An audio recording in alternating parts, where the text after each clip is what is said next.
look how to add Bootstrap in React.js. To get started, just write npm I bootstrap.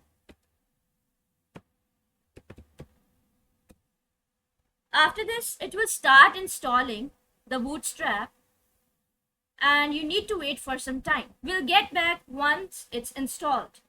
As you can see, the Bootstrap has now been installed. You are now required to check package.json to see that if your Bootstrap is installed or not. Any external dependency or package you are installing, you are required to check package.json. And you can see line number 9, Bootstrap 5.3.3 has been installed successfully. Now to test the functionality of Bootstrap, we will now create a component with the name bootstrap.js. And we'll be using our extension for this, RAFCE. So we got the boilerplate, and inside this div tag, we have to write some Bootstrap code. For this, let's go to getbootstrap.com. So we have opened getbootstrap.com. Go to the documentation and let's search for button.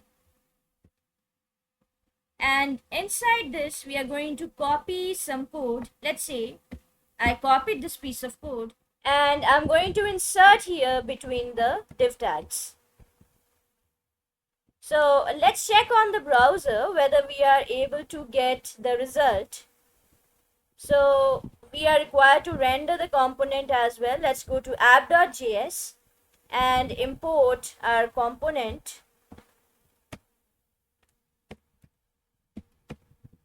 Import bootstrap from component/bootstrap and render your component. Right. Let's check the result on the browser.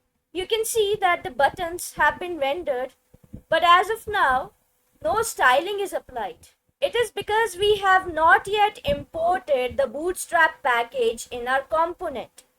Now let's have a look at where this Bootstrap package resides. Expand node modules.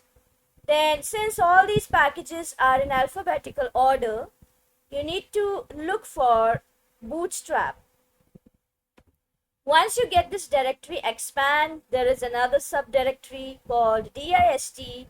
Expand this, you will see another subdirectory, CSS, where you will be required to look for the actual file, that is bootstrap.min.css. So we are actually required to import this. You write import /node_modules/bootstrap/dist CSS, and inside this we are here, that is bootstrap.min.css. So let's have a look on the browser. So you can see that now we are able to render our buttons in a Bootstrap style. Hope you liked this video. In the next video, we will learn to insert images in React.js.